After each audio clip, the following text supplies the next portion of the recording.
Kan kewajiban konstitusionalnya dan kesalahan kita sebagai rakyat, termasuk wakil-wakil rakyat kita, tidak pernah menuntut pemerintah untuk melaksanakan kewajiban konstitusionalnya.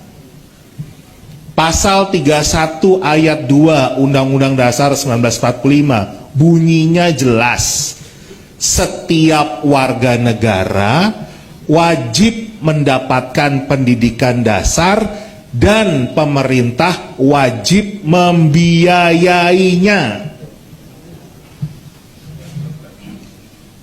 Sederhana kan?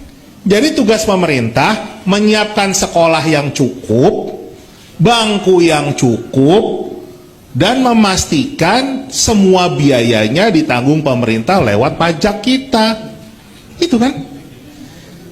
Kita 7 tahun ribut terus urusan PPDB zonasi, masalahnya karena sekolahnya nggak cukup, bangkunya nggak cukup, kan cuma itu.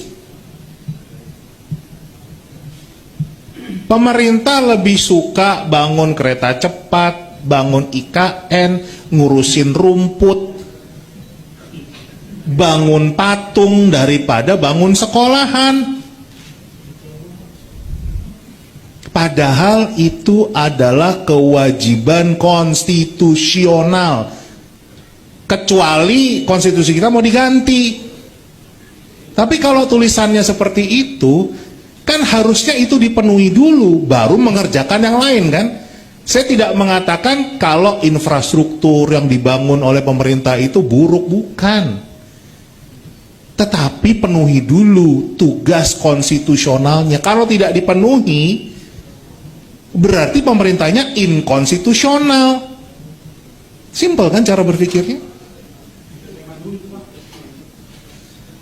Coba deh teman-teman wartawan bisa tanya dari level orang Kemendikbud, orang Bappenas, orang Kemenkyu sampai presiden, kapan sih pemerintah akan melaksanakan kewajiban di pasal 31 ayat 2? Pasti nggak ada yang bisa jawab.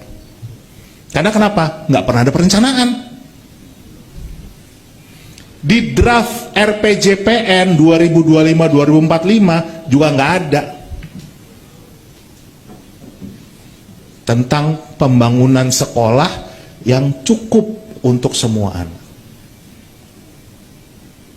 Ditambah lagi pelanggaran konstitusi yang kedua, pasal 31 ayat 3, bunyinya adalah pemerintah mengupayakan satu sistem pendidikan nasional, satu sistem.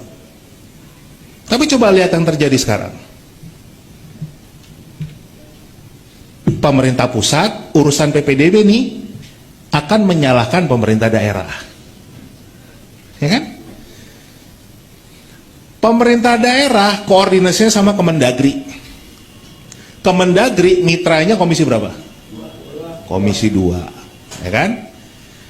Kemendikbud mitranya komisi berapa? Udah satu sistem nggak? Atau multi sistem tuh? Karena pengawasannya udah beda kan? Yang satu komisi 2, satu komisi 10, ini Kemendagri, Kemendikbud, madrasah di bawah Kemenak. Mitranya komisi 8. Yang bangun sekolah sekarang kan tugasnya Kementerian PUPR. Saya lupa kepanjangan PUPR, R-nya tuh rumput kan, betul.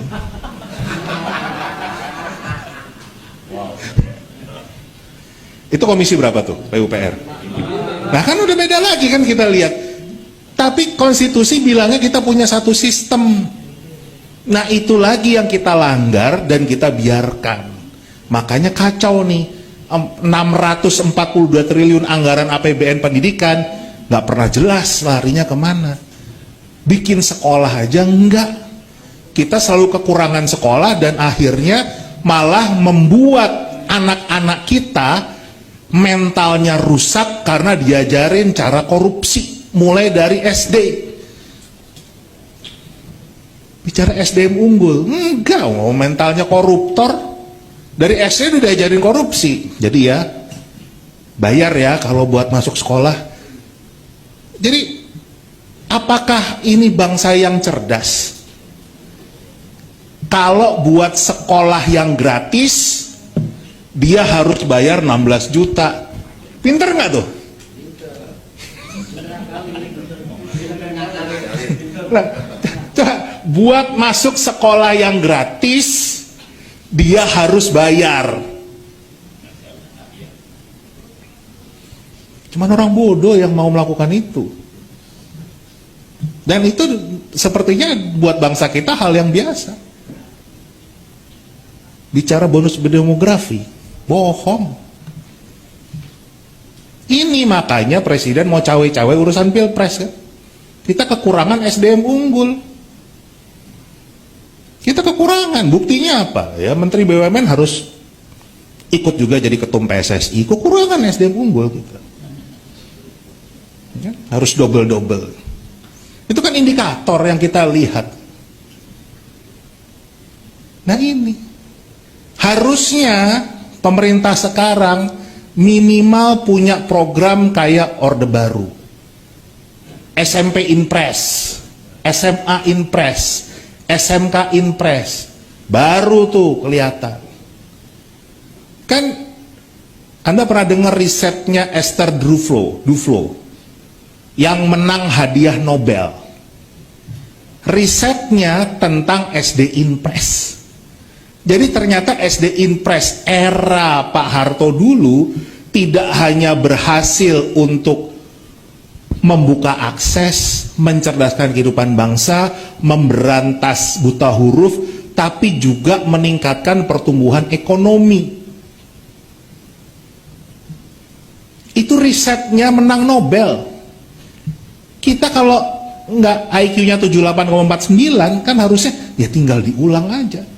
Sedangkan presiden kita untuk menunaikan janjinya pertumbuhan ekonomi akan 7% nggak pernah tercapai.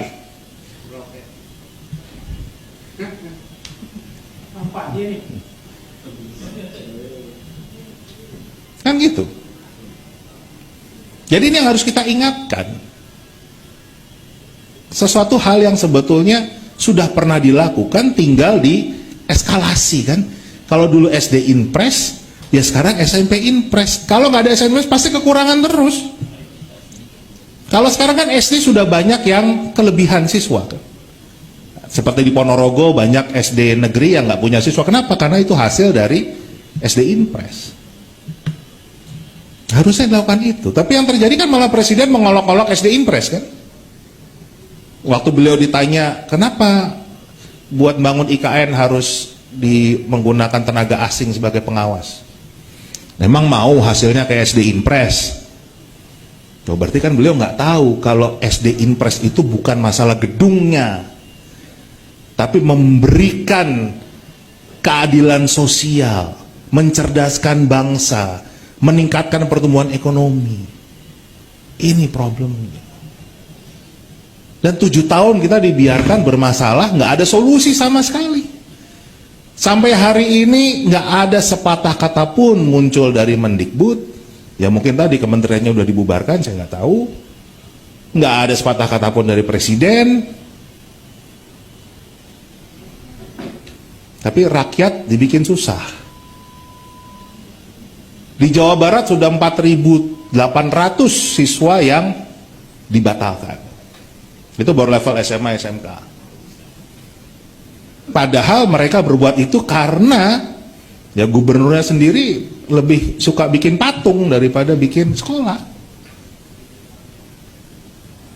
Dan konstitusi tadi kan mengatakan setiap warga negara harus mendapatkan pendidikan dasar dan pemerintah wajib membiayainya.